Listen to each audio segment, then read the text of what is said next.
नेता विपक्ष का आरोप है कि इन सरकारी कार्यक्रमों का जो है वो भगवाकरण किया।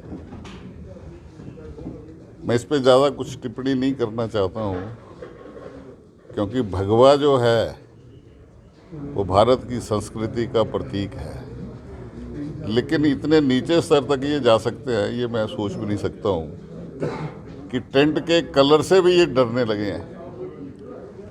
आज जो पंचायतों ने जो ग्रामीण क्षेत्रों से जो एक जनादेश मिला है, जिसको कभी ये सेमीफाइनल कहते थे, आज वो भारतीय जनता पार्टी के पक्ष में है और कांग्रेस को जो है वो आत्मचिंतन करना चाहिए कि 3 वर्षों के अंदर सिर्फ कभी टेंट के कलर के ऊपर, कभी मुख्यमंत्री जी के ऊपर छोटी छोटी बातें कह करके अपना जो है वो ये इन्होंने समय व्यतीत किया है।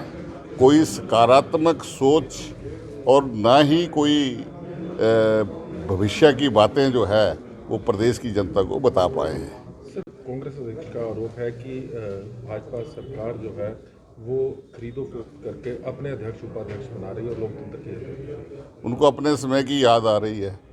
भारतीय जनता पार्टी को इतना बहुमत मिला कि कांग्रेस के लोग अपना प्रत्याशी ही नहीं खड़ा कर पाए। आपने ऊना में भी देखा, ये लोग अपना कहीं प्रत्याशी भी नहीं खड़ा कर पाए, क्योंकि प्रत्याशी खड़ा करने के लिए भी व्यक्ति को जो है वो एक प्रपोजल और एक समर्थन करने वाले की आवश्यकता होती है। लोगों ने clear cut majority Bharatiya Janata party को दी है। इस तरह के निराधार आरोप जो हैं वो नेता विपक्ष और कांग्रेस के अध्यक्ष जो है वो करते आए हैं, ऐसी राजनीति करते आए हैं। इस करके मैं उनको ये कहूँगा कि थोड़ा अपने गिरबान में झांकें। आत्मचिंतन का उनका समय शुरू हो गया है। भारतीय जनता पार्टी सेमीफाइनल भी जीती है और फाइनल भी जीतेगी। सर, कोरोना काल में जो है वो HRTC का काफ़ी रूट्स बंद हुए हैं और काफ़ी राजस्व में नुकसान भी हुआ, तो इसको उभारने के लिए किस तरह के प्रयास जो है वो किए जा रहे हैं? अभी मैंने थोड़ा आपके साथ ये जो डिटेल भी दी है, हमने रूट्स को बढ़ाया है। लगभग अप्रोक्सीमेटली 4000 हमारे पास रूट्स हैं और लगभग 1900 के करीब अभी ये जो हैं वो चले हैं। मुझे ऐसा लगता है जैसे जैसे समय ठीक होता जा रहा है HRTC का बेड़ा और जो उसका टारगेट है उस पर हम जाएंगे और आने वाले दिनों में फुल फ्लैश 100% जो है वो चलाएंगे, चाहे वो HRTC की सिंपल बसेज हैं, चाहे वोल्वो हैं, चाहे वेटलीज की बसेज हैं। ये सारे का सारा क्रम जो है वो पूरे रूप से चलेगा जैसे जैसे आगे जो समय जो है वो ठीक होता जा रहा है। जैसे ग्लोबल इन्वेस्टमेंट हुई थी उसकी ग्राउंड ब्रेकिंग भी हो रही है, तो क्या आने वाले समय में इस तरह की और न्यूज़ जो है अगले आने वाले 2-3 महीनों के अंदर सेकंड ग्लोबल जो हमारी ग्राउंड ब्रेकिंग है वो होने जा रही है। उस ग्राउंड ब्रेकिंग में हमारा 10,000 करोड़ रुपए का टारगेट है और मुझे पूर्ण विश्वास है कि हम उसमें सफल होंगे। बल्क ड्रग की बात की जाए तो जो प्रोजेक्ट है कहाँ तक पहुँचा? हिमाचल की दावेदारी कितनी पक्की बन रही है?